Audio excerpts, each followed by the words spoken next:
सभी को नमस्कार। ऑनलाइन क्लासेस की बात करते हैं क्लास 8 के लिए। अध्याय नंबर 1 परमेय संख्या। परमेय संख्याओं के बारे में हमने 7th क्लास में थोड़ा पढ़ा था और पढ़ा क्या था हमने, यदि संख्याओं को p बटा q के रूप में हमें लिख दिया जाए और जहाँ p और q क्या पूर्णांक संख्या होनी चाहिए और q बराबर 0 नहीं होना चाहिए। तो यहाँ परिभाषा की बात करते हैं। यदि संख्याओं को p बटा q के रूप में लिखा जा सकता है जहाँ p और q पूर्णांक संख्या है और q बराबर 0 न हो। एग्जाम्पल के तौर पर देखा हमने 5/7, 0/1, -5/2 और 3/-1 इत्यादि एक्सेट्रा। तो अभी इसमें परमेय संख्याओं में हमने बात की, तो परमेय संख्याओं के समझने के लिए इनके गुणधर्मों का पालन करेंगे। गुणधर्म देखते हैं। पहला गुणधर्म है अपने पास क्रम विनिमयता। क्रम विनिमयता क्या होता है कि कोई भी दो संख्याएं आपको यदि दी गई है तो दो संख्याओं को आप क्रम मतलब उनका आदान प्रदान पहले के स्थान पर दूसरी संख्या, दूसरी संख्या के स्थान पर पहली संख्या लिख सकते हो, तो उसको कहते हैं क्रम विनिमयता। तो क्रम विनिमयता हमें पास योग में, व्यवकलन में, गुणन में और भाग में चारों में लागू करते हैं। तो देखते हैं इसका परिणाम क्या प्राप्त होता है। तो क्रम विनिमयता हमने योग में दिया। योग में क्या हो जाएगा, a + b बराबर b + a। देखते हैं कि इनका जो क्रम हमने आदान प्रदान किया, a की जगह b को लिखा और b की जगह a को लिखा, तो क्या ये दोनों जोड़ने पर हमें बराबर प्राप्त होता है। तो इसके बारे में अर्थात क्रम विनिमयता उसका कहते हैं क्रम का आदान प्रदान करना। उदाहरण के तौर पर हमने देखा a की जगह 5 मान लिया और b की जगह 3। तो यहाँ से हमने पुट किया कि 5 + 3 = 3 + 5। तो 3 और 5 कितने हो गए, 8 और 3 5 कितने हो गए, 8। दोनों के आगे इक्वल आए, तो हमें कंफर्म हो गया कि क्रम विनिमयता जो है वो योग के लिए क्या है, निश्चय है। इसी प्रकार हमने योग में किया तो गुणन में करते हैं। तो a जहाँ प्लस का साइन था वहाँ क्या लगा दिया, मल्टीप्लाई, गुणा का साइन लगा दिया है। a × b बराबर b × a। तो यहाँ हमने देखा कि a की वैल्यू हमने 4 रिलेट की है, मान लिया है, और b की जगह 2 मान लिया है। तो 4 × 2 बराबर 2 × 4। 4 × 2 कितना हो गया, 8। 2 × 4 कितना हो गया, 8। दोनों के आ गए इक्वल। तो यहाँ जो इक्वल आया, इसके बाद हमें पता लगा कि क्रम विनिमयता गुणधर्म किस में लागू होता है, गुणन में भी लागू होता है। बात करते हैं व्यवकलन में। व्यवकलन की बात करते हैं। व्यवकलन होता है माइनस, घटाव होता है। तो यहाँ हमने जो प्लस का साइन था, मल्टीप्लाई का साइन था, वहाँ क्या चेंज कर दिया, माइनस। a - b बराबर b - a, ये बराबर होता है या नहीं, इसको देखते हैं। उदाहरण के तौर पर हमने a की जगह ले लिया 5 और b की जगह ले लिया 1। 5 - 1, 1 - 5, 5 में से 4 गए तो 5 में से 1 गया तो 4, और 1 में से 5 बड़ी संख्या किसकी है, माइनस की, इसलिए जो बचेगा अपने पास वो किसका बचेगा, माइनस का 4। तो प्लस का 4 और माइनस का 4 बराबर नहीं होता है, तो यहाँ हमने क्या लगा दिया, क्रॉस का साइन लगा दिया है। तो ये व्यवकलन के लिए क्या हुआ, क्रम विनिमयता गुणधर्म लागू नहीं होता है। आगे बात करते हैं। आगे बात करने के लिए अपने पास योग में हो गया, व्यवकलन में हो गया, गुणन में हो गया। अब बात करते हैं भाग के लिए अपने पास प्लस माइनस और गुणा जहाँ लगाया था वहाँ क्या लगा दिया, हमने भाग का साइन लगा दिया कि a भाग b। a में b का भाग लगाया, चाहे b में a का भाग लगाया, क्या ये वैल्यू बराबर आती है या नहीं, इसको देखते हैं। उदाहरण के तौर पर a की जगह हमने 8 ले लिया और b की जगह 4। 8 में 4 का भाग लगाया तो कितना आ गया, 2। और 4 में यदि 8 का भाग लगाओगे तो कितना आएगा, आधा, 1/2, जो बराबर नहीं है। तो इसलिए क्या कर दिया हमने, क्रॉस कर दिया है बराबर को। उसके बाद यहाँ निष्कर्ष, हमने चारों को निष्कर्ष देखा कि क्रम विनिमयता योग व गुणन में है परंतु व्यवकलन व भाग में नहीं। तो यहाँ हमने जस्ट अभी देखा था जस्ट पहले कि a + b बराबर था किसके, b + a के, और a × b बराबर था b × a के। जिसमें बराबर हुआ उसमें क्रम विनिमय गुणधर्म हुआ, पालन किया उसका, और जिसमें बराबर नहीं आया वहाँ पालन नहीं किया गया है, तो ये बराबर नहीं है। आप कुछ उदाहरण लेके और भी आप यहाँ पर देख सकते हैं। मैंने जो लिया है उनके अलावा भी आप कोई नंबर ले सकते हो और यहाँ आप सॉल्यूशन कर सकते हो कि ये होता है या नहीं। कुछ संख्याओं के लिए भाग और व्यवकलन में हो सकता है, लेकिन प्रत्येक संख्याओं के लिए व्यवकलन और भाग क्रम विनिमयता नहीं होता। क्रम विनिमयता की बात करते हैं। साहचर्यता।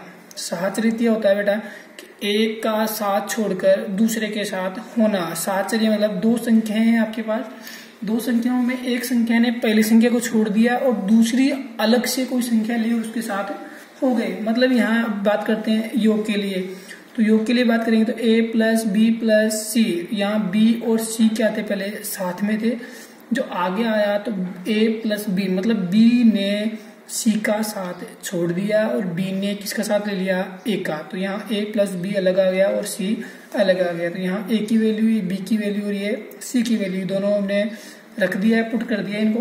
पुट करने के बाद हमने देखा कि जो ब्रैकेट के नंबर होते हैं उनको पहले हम सॉल्यूशन यहाँ हल करते हैं। तो यहाँ 5 का 5 रह जाएगा, प्लस का प्लस, 4 और 3 कितने हो गए 7, 5 और 4 कितने हो गए 9 और प्लस का 3, 5 और 7 को जोड़ा तो 12 और 9 और 3 को जोड़ा तो 12, दोनों के आ गए बराबर। तो यहाँ हमने वास्तव में साइन भी किसका है, बराबर का। सेम इसी प्रकार अब किस में बात करते हैं, गुणन में बात करते हैं। गुणन के लिए प्लस में था, वो प्लस की जगह क्या लगा दिया, अब गुणा लगा देंगे। तो यहाँ भी बी ने क्या किया, सी का साथ छोड़ा और ए के साथ हो गया। तो इसके बाद ए बी और सी की वैल्यू, ए की वैल्यू 5, बी की वैल्यू 2 और सी की वैल्यू 3। तो यहाँ हमने वही काम जो पहले किया कि ब्रैकेट को पहले हल करते हैं। तो 2 को 3 से गुणा किया तो 6, 5 गुणा में था, बाहर रह गया। 5 इंटू 2 कितना हो गया 10, इंटू में कितना है 3, तो 5 गए 30 और 10 इंटू 3 कितना हो गया 30, 30 बराबर 30 बराबर है। तो इसलिए यहाँ साइन किसका आया, बराबर का। आगे बात करते हैं तो व्यवकलन। व्यवकलन में हमने देखा कि जो हमने पास प्लस और माइनस गुणा का था वहां हमने क्या लगा दिया, साइन, माइनस का साइन लगाया। और ये निष्कर्ष अपने पास बराबर का रखा था हमने पहले, लेकिन जब हमने सॉल्यूशन किया तो बराबर नहीं आया, तो इसको हमने काट दिया था। वो देखें उदाहरण, ए की जगह 10, बी की जगह 4 और सी की जगह 2 लिया है। तो जहां हमने वैल्यू देखो, बी ने सी का साथ दिया और यहाँ बी ने सी का साथ छोड़ा और ए के साथ हो गया, तो इसी को कहते हैं साहचर्यता। तो यहाँ वापस हमने वैल्यू पुट की और इसको हल किया। 10 माइनस 4 में से 2 गया तो 2, 10 में से 4 गया तो 6 और माइनस का 2, 10 में से 2 गया तो 8, 6 में से 2 गया तो 4, 8 और 4 दोनों बराबर नहीं है, बराबर नहीं है, तो यहाँ हमने क्या लगा दिया, क्रॉस। आगे की बात करें तो अब बात करते हैं भाग के लिए। भाग में देखें तो जहां हमने पास प्लस माइनस और गुणा लगाया वहां क्या लगाएंगे, भाग का साइन लगाएंगे। भाग लगाया हमने तो ए भाग बी भाग सी बराबर ए भाग बी भाग सी, यहाँ पहले हमने बराबर मान लिया है। अब इसको हल करते हैं। आगे हल करने के लिए ए की वैल्यू 10, बी की वैल्यू 6 और सी की वैल्यू 2। सेम इसमें हमने फॉर्मूले में रखा है, इसको हल किया। तो पहले ब्रैकेट का हल होता है, तो 10 भाग 6 में 2 का भाग लगाया तो 3, 10 में 6 का भाग लगाएंगे तो 10/6। भाग को हम बटे के रूप में भी लिख सकते हैं। भाग 2 है तो 2 का 2 लगा दिया, 2 के नीचे हम 1 लगा सकते हैं। भाग को डायरेक्ट हल नहीं कर सकते, इसलिए भाग को किस में चेंज करते हैं, गुणा में चेंज करते हैं। गुणा में चेंज किया तो अपने जो भाग की जस्ट बाद वाली संख्या होती है वो क्या हो जाती है बेटा, पलट जाती है। तो इसके बटे में 1 लगा सकते हैं हम। तो 10 भाग को ले दिया गुणा, गुणा के भाग के जस्ट बाद इसमें कितनी थी 3/1, तो ये क्या हो जाएगी 1/3। जस्ट इसी प्रकार भाग के भाग गुणा चेंज कर दिया और इसके बाद में 2/1 था तो 1/2। अब हमने गुणा कैसे करते हैं, गुणा करते हैं अंशों का गुणनफल बटा हरों का गुणनफल। 10 इंटू 1 10, 1 इंटू 3 3, 10 इंटू 1 10, 6 इंटू 2 12, 10/3 बराबर 10/12, दोनों बराबर नहीं है, बराबर नहीं दिया, हमने क्रॉस साइन लगा दिया है। तो यहाँ हमने निष्कर्ष देखा तो साहचर्यता में क्या होता है, गुणधर्म में योग और गुणन में तो होता है, परंतु व्यवकलन और भाग में नहीं होता है। जस्ट अभी हमने देखा कि यहाँ जो a plus B plus C बराबर था a plus B plus C, bracket में b प्लस सी था और यहाँ था a प्लस बी, दोनों बराबर थे। इसी प्रकार गुणा में भी बराबर थे, व्यवकलन में बराबर नहीं थे और भाग में बराबर नहीं थे। तो जहां बराबर नहीं थे उन्होंने पालन नहीं किया और जो बराबर थे वो साहचर्यता गुणधर्म में थे। अब आगे बात करते हैं परमेय संख्याओं का हल कैसे ज्ञात करते हैं। तो परमेय संख्याएं हमारे पास क्या होती है, जस्ट बताया था कि वे संख्याएं जिन्हें हम बटे के रूप में लिख सकते हैं। बटा किस प्रकार का भी हो सकता है, प्लस का भी हो सकता है और माइनस का भी हो सकता है। तो हमने एग्जाम्पल के तौर पर यहाँ ले लिया है कि 3/7 प्लस ब्रैकेट में है -6/11, फिर प्लस है, फिर ब्रैकेट में है -8/21, फिर प्लस 5/22। तो यहाँ हल करेंगे। हल करने से जस्ट पहले हमने देखा कि यहाँ हर कितना है 7, यहाँ कितना है 11, यहाँ कितना है 21, यहाँ कितना है 22। 7, 11, 21 और 22 यदि इनको प्लस या घटाव की बात करते हैं तो हर एक समान होना चाहिए। यहाँ हर समान नहीं है, हर समान नहीं है। तो हर समान करने के लिए हमने क्या ले लिया, 7, 11, 21, 22 का LCM लस्य ज्ञात करते हैं। तो लस्य कैसे ज्ञात करते हैं, ये आपके पास इसका मेथड है। तो जिनका ज्ञात करना होता है उनको एक तरफ लिखते हैं कोमा लगाकर, 7, 11, 21 और 22। 7, 11, 21 और 22 में से कोई भी हमने संख्या देखी तो उसमें किसी का 2 का भाग जा रहा है क्या, 7 में नहीं जाता है, 11 में नहीं जाता है, 21 में भी नहीं जाता है, किस में जा रहा है 22 में, तो हम 2 का भाग लगाएंगे। जिसमें नहीं जा रहा है उसको जैसा है वैसा का वैसा नोट कर लेंगे। 2 का भाग 7 में नहीं जाता, 2 का भाग 11 में नहीं जाता, 2 का भाग 21 में नहीं गया, तो 2 का भाग 22 में कितनी बार, 11 बार। अब 7, 11, 21 और 11 में कोई ऐसी संख्या नहीं है जिसमें 2 का भाग जाए, इसलिए हमने किसका लगाया, 3 का भाग लगाया। 3 का भाग 7 में नहीं जाता, तो जैसा है वैसा वैसा इसको नोट कर दिया है। 3 का भाग 11 में लगाया, नहीं जाता।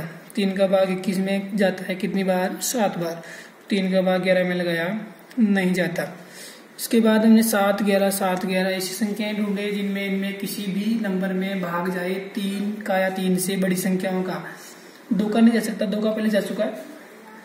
बात करते हैं 5 की, तो 5 में ऐसी कोई संख्या नहीं है जिसमें 5 का भाग जाए, तो हमने लगाया 7 का भाग। 7 का भाग 7 में एक बार, 7 का भाग 11 में नहीं जाता, तो 11 का 11। 7 का भाग 7 में एक बार, 7 का भाग 11 में नहीं जाता, तो 11 का 11। अब अपने पास नई संख्या प्राप्त हो गई 1, 11, 1 और 11। तो यहाँ हमने 1, 11, 1, 11 में देखा किसका भाग जाता है, 1 का नहीं लगाना भाग, 1 का भाग लगाना नहीं है, 1 का भाग नहीं लगाना है हमें। तो हमने देखा 1 के अलावा 11 है, तो 11 का भाग लगाया, तो 1 में 1 आ जाएगा, 11 की जगह 11 में 1 बार जाता है। ऐसे ही इसको कर लिया। लास्ट में कितने आ गए, 1, 1, 1, 1। जहाँ हमारे पास ये सॉल्यूशन मतलब कंप्लीट हो चुका है, तो हमें एलसीएम कैसे मिलेगा, हमने जिस संख्याओं का भाग लगाया है उन सभी संख्याओं को एक दूसरे से गुणा कर लेंगे। तो यहाँ 2, 3, 7 और 11 को गुणा किया तो कितना हो गया, 462 प्राप्त हुआ है। वही क्या कहलाएगा, इन चारों संख्याओं का लस्य कहलाएगा। अब बात करते हैं, तो अपने पास क्वेश्चन ये था, तो क्वेश्चन हमने नोट कर लिया। 3/7 प्लस ब्रैकेट में -6/11 प्लस -8/21 प्लस 5/22। तो 7, 11, 21 और 22 का एलसीएम कितना है, 462, जो हमने यहाँ से नोट कर लिया है। अब कैसे हल करते हैं। पहली संख्या अपने पास कितनी है, 3/7। 3/7 में 7 क्या है, हर का भाग एलसीएम में लगाना पड़ता है। तो 7 का भाग 462 में लगाया तो कितने टाइम गया, 66 बार। कितने बार, 66। 66 को किससे गुणा करेंगे, 3 से, तो 66 को 3 से गुणा किया तो 198। फिर बात करते हैं आगे वाला नंबर, प्लस था, साथ में क्या था इनके माइनस, वो हम गुणा करके अभी लिख देंगे। इसमें 11 का भाग लगाए, तो 11 का भाग कितनी बार गया, इसमें 42 बार। कितनी बार गया, 42 बार। 42 को 6 से गुणा कर लिया हमने, तो कितना आ गया अपने पास, 252। जो साइन किसका था, माइनस का, तो यहाँ माइनस। फिर प्लस, माइनस था वो भी बाद में ले लेंगे। फिर 21 है अपने पास, 21 का इसमें भाग लगाते हैं, तो कितनी बार गया अपने पास, 22 बार। 22 को 8 से गुणा करें तो 176। 176 वो माइनस का था, तो ये क्या आ गया अपने पास, माइनस का साइन। 176 किसका है, माइनस का। फिर प्लस, फिर 22 का भाग इसमें लगाएंगे तो कितनी बार जाएगा, 21 बार। 21 को 5 से गुणा करेंगे तो 21 पंजे 105। अब यहाँ आपने पास देखा कि ये प्लस की है और ये प्लस की है, तो प्लस प्लस की संख्याओं को हमने एक साइड ले लिया। प्लस माइनस को गुणा किया तो माइनस के 252, प्लस को माइनस से गुणा किया तो माइनस 176। प्लस प्लस की संख्याओं को हमने जोड़ दिया तो कितना हो गया, 303। और माइनस माइनस की संख्याएं भी जुड़ जाती है, तो दोनों को जोड़ा तो कितना हो गया, 428। अब एक संख्या प्लस की है और एक संख्या माइनस की है, तो हमेशा प्लस और माइनस की संख्याएं घटानी पड़ती है। तो बड़ी संख्या में से आप इसको घटा दें। बड़ी संख्या कितनी, 428। 428 में से 303 गए तो कितना बच गया, 125। बटे में कितना था, 462। तो हमने यहाँ देखा है साइन क्या आया अपने पास, माइनस। वो क्यों आया, क्योंकि यहाँ पर जो बड़ी संख्या थी वो किसकी थी, माइनस की। तो प्लस और माइनस की संख्याओं में जो बड़ी होती है तो उसी का साइन आता है और संख्याएं घट जाती है। तो यहाँ अपने पास हल कितना आया, माइनस 125 बटा 462। ग्रह कार्य आपको दिया गया है। इसी प्रकार के उदाहरण अपने मन से कोई भी दो हल कर सकते हो आप। हल करना चाहते हो तो ठीक है, नहीं अपना नोट कर सकते हो आप यहाँ से। तो फर्स्ट क्वेश्चन है अपने पास ग्रह कार्य के लिए, ताकि आपको डेली वर्क मिल जाएगा। ग्रह कार्य में बात करते हैं 3/5 plus 7/4 minus 8/9 plus 2/7। And second question है 8/12 माइनस 5/2 फिर प्लस 7/12। इन दोनों को आप हल करें। हल करने के बाद कोई समस्या हो तो बताएं। मेरे नंबर आपको दिए गए हैं, आप उनसे चर्चा कर सकते हैं। Okay, bye.